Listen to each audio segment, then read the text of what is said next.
Greetings. Good morning. Sorry, it may be in the morning over there.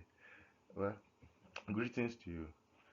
The topic we have before us is effective communication, and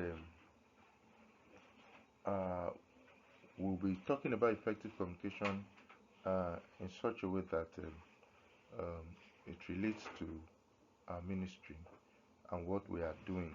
Okay, it's essential to know that uh, this aspect is needed because we are communicating. We're expected to communicate in an ideal society. All right. My name is Adeoye. All right. Now, we're talking about effective communication. What is effective communication? Effective communication is the process of exchanging information clearly and efficiently, ensuring the message is understood as intended. Okay. Now, the fact is that the message must be understood and there must be an exchange of information. Okay, so you give an information, you receive an information. So it involves both verbal and non-verbal elements to ensure clarity and mutual understanding. So this is effective communication.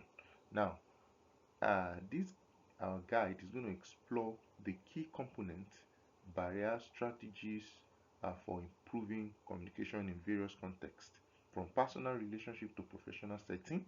By mastering these skills, you can enhance your interaction and achieve greater success in all aspects of life. All right. Here, we're talking about the communication process. Now, it is essential to talk about communication process or the process of communication because when you are communicating, you are the sender, or when somebody is trying to communicate with you, that person is the sender. When the person is sending, what is the person sending? The person is sending a message. Okay, so the process of trying to send the message is what we call encoding. The person initiates, or the sender initiates communication, okay, with an idea, converting it into a message. That process of converting it into a message using words, gesture, or visuals is what we call encoding. So the sender encodes a message.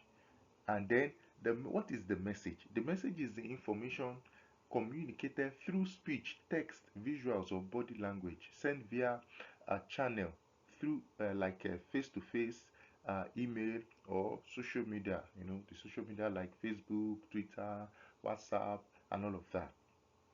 So the sender encodes the message, sends the message, and he sends it through a channel. Are you getting it now?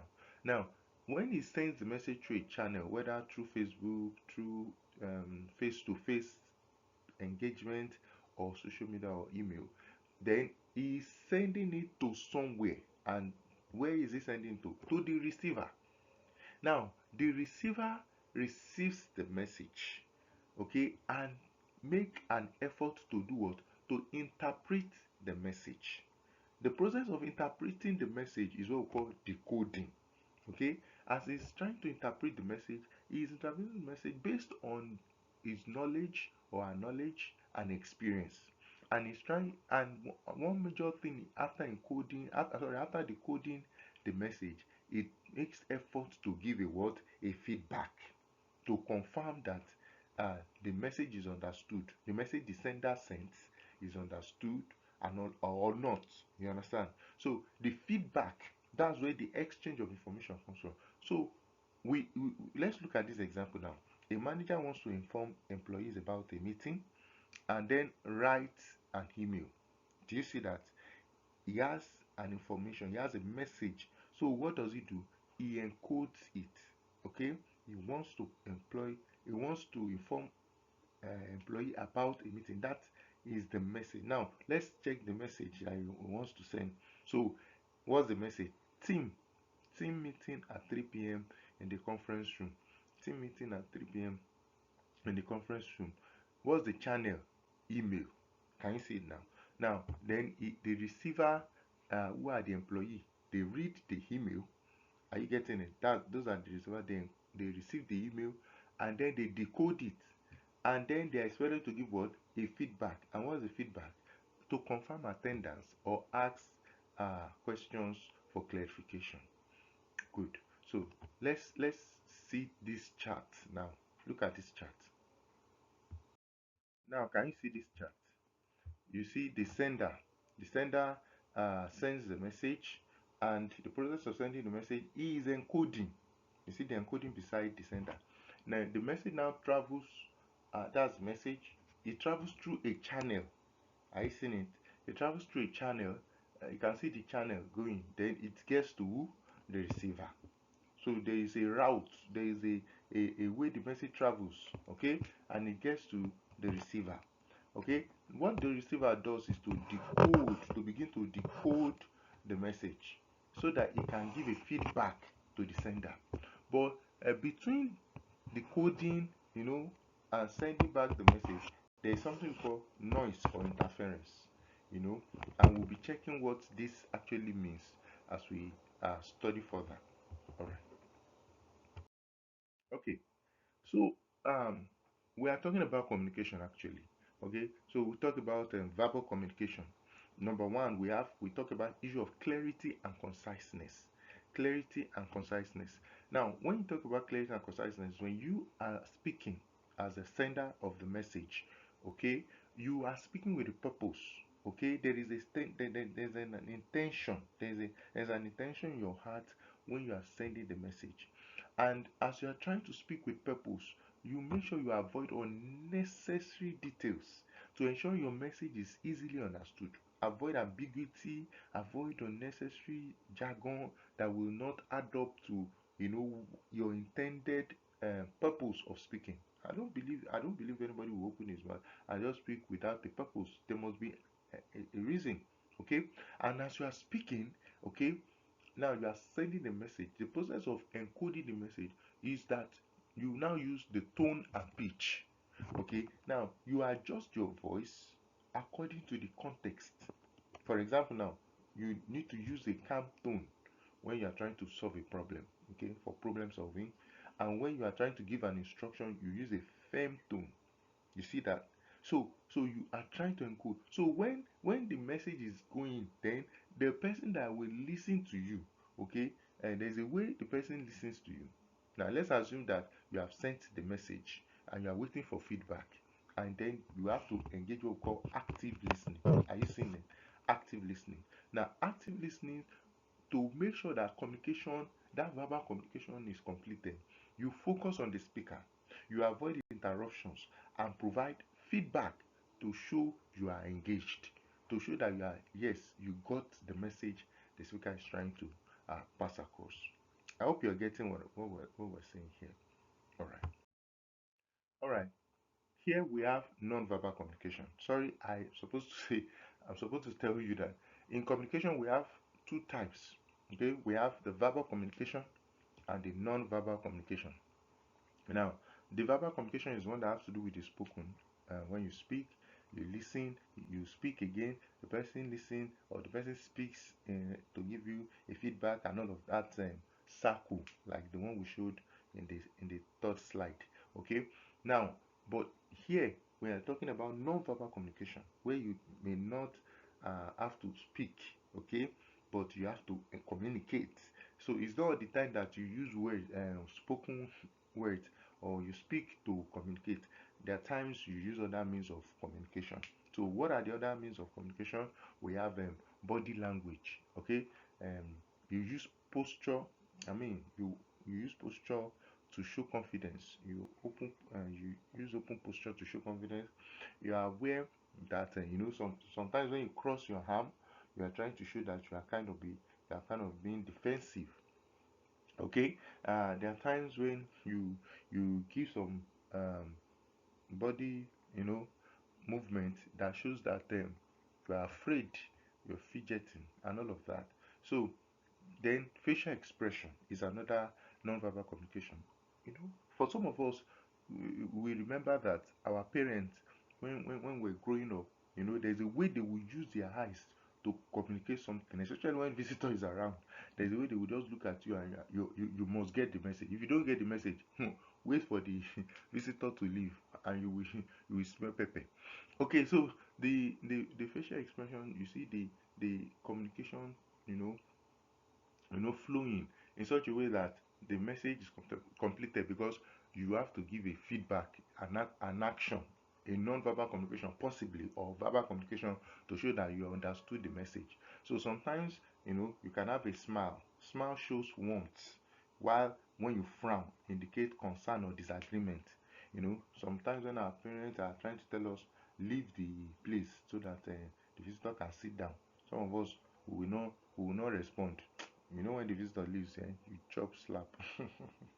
That's also the light mood anyway.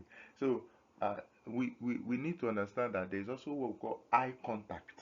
Okay, eye contact. So when you are communicating, there's need for eye contact.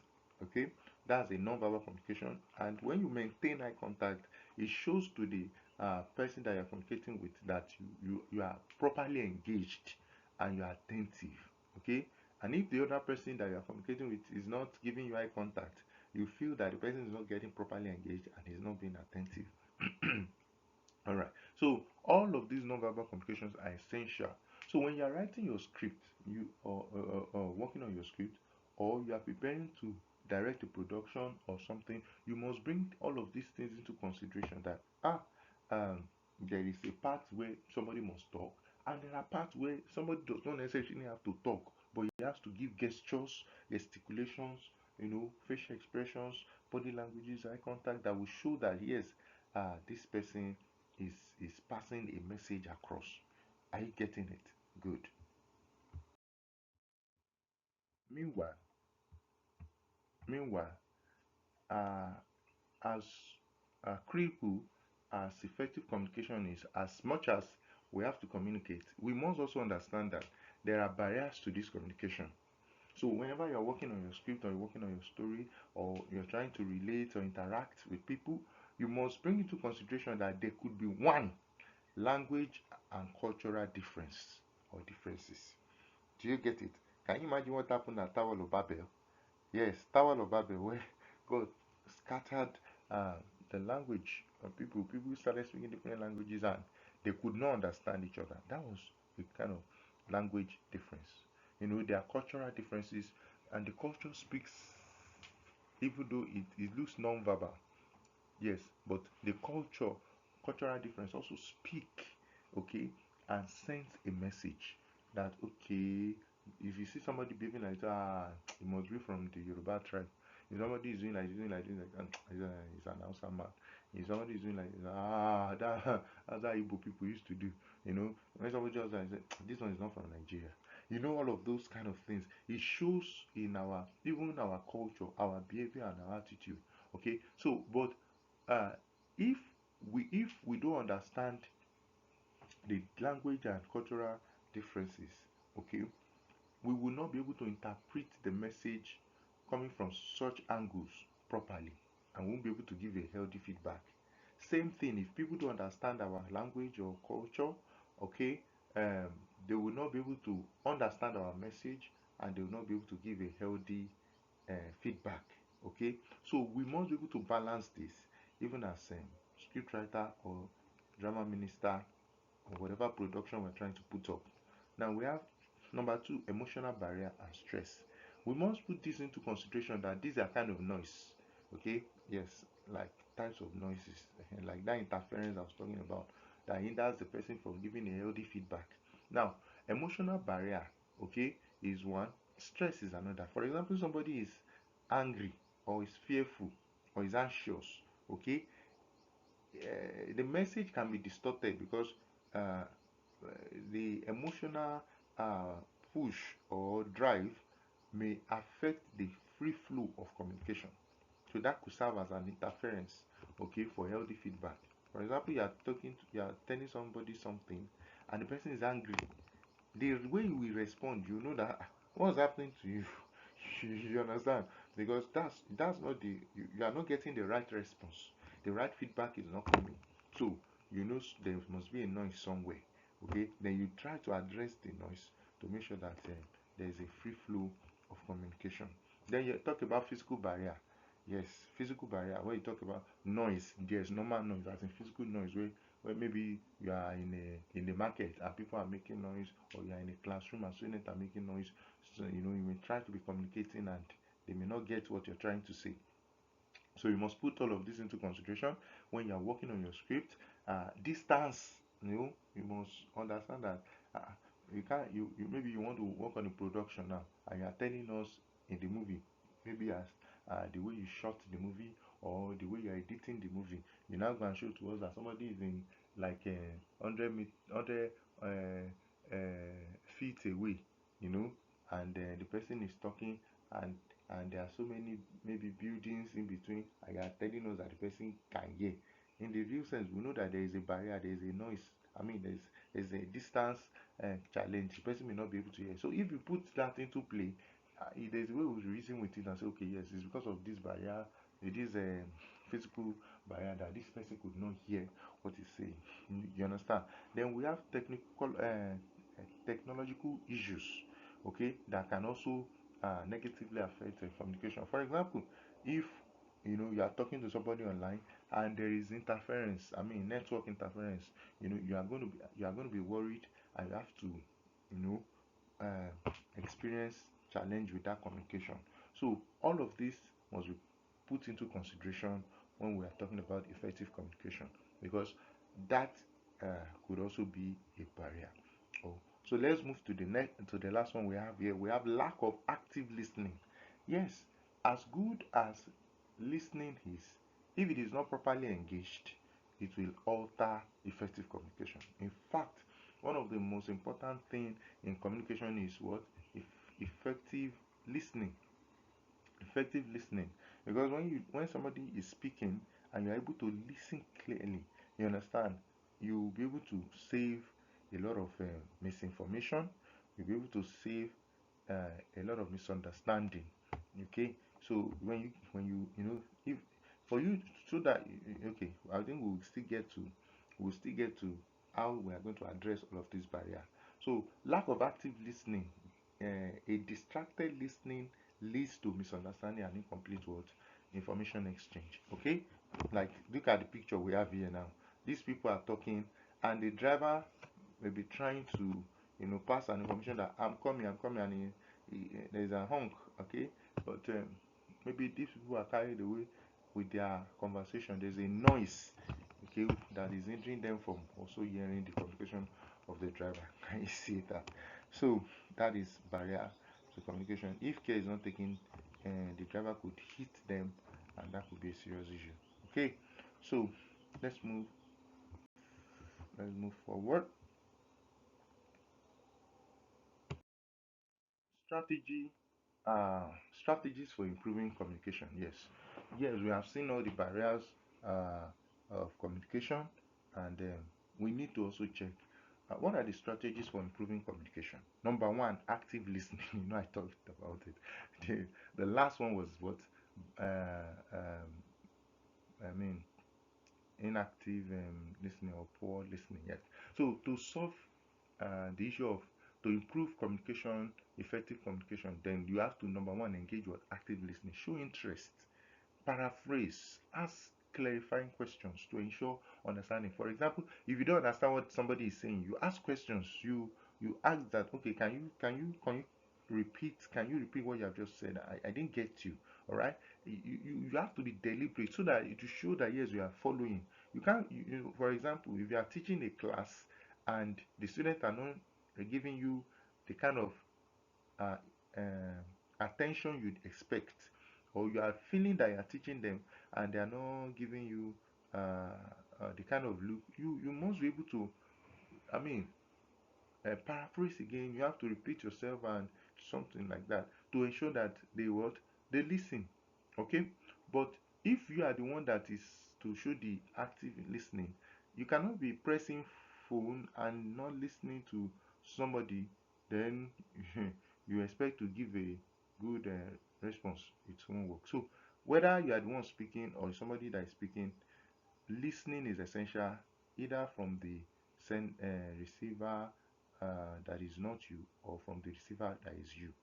All right. So listening is essential to improve communication. Number two, clear and simple language. Don't speak too much big English. Don't save us the jargon. Okay. Ensure your message is direct and easy to understand. Make it simple. All right. Even the Bible is not written in Bungos English. Yes, if you go and read the Bible, you don't necessarily need to start opening dictionary upon dictionary before you understand. God is not hard. Okay, it's simple to understand. Okay, his words are beautiful. So the word of God goes straight to the matter. So let's leave ambiguity. Okay. So when you're writing your script, please make it simple so that your audience can easily travel with it and they can get the message without any further explanation, or trying to make any consultation, or trying to browse the internet for what exactly are these people trying to say, all of that. Okay, so please, we need to ensure that our movie communicates, our stage drama communicates. You don't need to come back after your stage drama and start holding microphone and say what we are trying to say in the drama. No, sir. Your drama, the way you present it, must be so simple in clear language that all you just need to just maybe throw the net and draw the fish you have caught. Is you fishers of men, so you just draw the this thing and bring them in. All right, so let's move straight to the next one: awareness of non-verbal cue. Okay, there are body languages that you need to also pay attention to, just like when we are writing our script and we are trying to act. It is not healthy for us to just be talking, writing dialogues. You must also put actions. Okay, body language, facial expression, all of those gestures, gesticulations. I mean, um, you must be deliberate to put all of those things so that you can drive the message and it can healthily communicate. Do you understand? It's not all the time that somebody must talk. When it comes on set, he may not even say anything, but the body language, the facial expression, and all of those non-verbal cues are engaged. You find out that it helps and drives um, communication. Then the last one here is seeking feedback. Okay, when you now uh, you have written your script, you have something, you have done whatever you're trying to communicate. Just make sure that your receiver understands the message. Okay, ensure the receiver understands the message. Okay, how do you achieve that? You ask questions, you try to rephrase and check. Did you get me? Are you understanding? Just like you notice that one way or another I've been asking that kind of questions simply. I hope you're getting me. Are you following? Are you with me? All of those kind of things are essential so that you can drive effective communication. Feedback is essential. Like a teacher that is teaching a class, when he finishes teaching, he does what we call evaluation to check whether the objective is trying to achieve with the lesson is achieved. Okay, and when he sees the responses of the student, he knows that maybe he needs to reteach or change his method of teaching. Okay, same thing with us. When you do a stage production, you see how people respond to your production. You don't say, the devil did not want this production. The devil really worked against this production. Yes, the devil worked, but you too, you supported the devil in the way that there are certain things you did not put in place. Can you ask the Holy Spirit to help you to know how to do that? So when we engage God also, we need to receive feedback from Him to ensure that we get. I mean, when we speak to Him and say, "Give us a script," and He gives a script, if you don't understand, you ask questions too. And if you feel that this thing and God is trying to ask you what's the meaning of this, you give a healthy response. So what we are saying is that there must be feedback. Okay, don't just do anything. Don't just communicate. Say I've told the person, and the person did not give any feedback. No, there must be a way to get your feedback. I hope you get that. So to ensure that we achieve what we have in what we intend to communicate with this topic, we are saying that communication is in different contexts. We have the one of personal relationship, we have the one of workplace, we have the one in public speaking and presentation and all of that. Okay, so let me start with the one of personal relationship. When you're trying to show that this is a personal relationship, there is a way you engage that conversation. You make it open and honest, okay? Because that will build strong relationship. If you want to show that this relationship is weak, then there is a way that conversation will go, that you will see dishonesty. You will see that somebody is not trying to open up and all of that. Then that means that you want to show that that relationship is weak.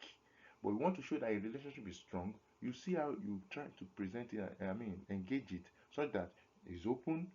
There's nothing there's nothing hidden. There's no hidden secret and all of that. And you are honest. Everything you're saying is the truth. If they go to check it, it's the truth. You find out that that will build strong and healthy what relationship. Okay, and you another thing to consider in personal relationship is what empathy. Okay, trying to put yourself in the other person's shoe and see how it feels.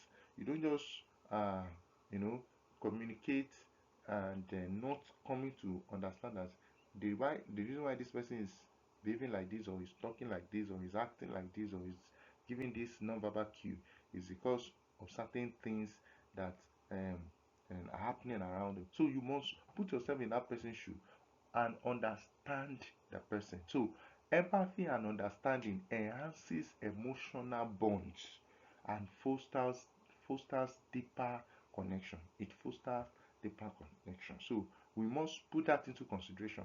So when you are communicating, your communication, for you to build a strong, healthy relationship, you must make that communication open, honest, and bring in empathy and understanding, so that we can have a strong relationship and deeper connection. All right. Even if you are writing it in a script, you should be able to observe this in your work. Okay. And then the workplace communication.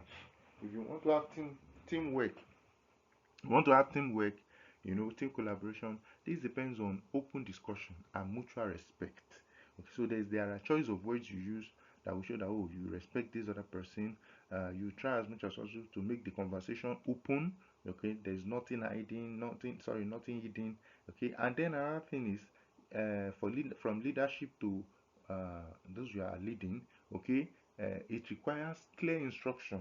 You want them to do something, there should be clear information, clear instruction, and also a drive to bring motivation. You must also understand that in workplace there will be some kind of conflict. So conflict resolution is crucial for maintaining a positive work environment. So this is workplace communication.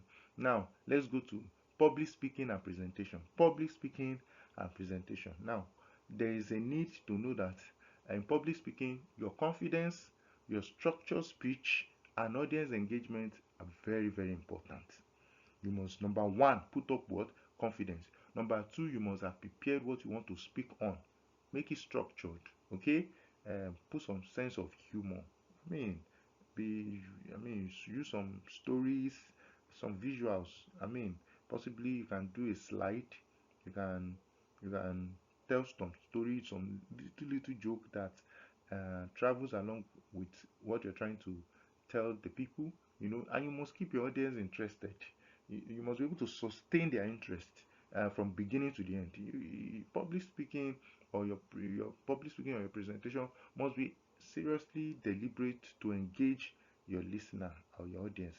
Okay, so having understood all of this, we see that, from our personal relationship to workplace to conferences and workshops and all of that we may have to engage in, communication is very, very essential. Very, very essential, and we cannot downplay it.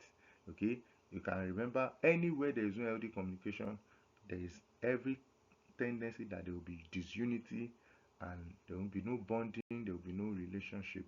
Okay, the lifeline of every relationship is what? Communication. It's communication. So, in conclusion, all right, in conclusion, we say effective communication is essential in all aspects of life.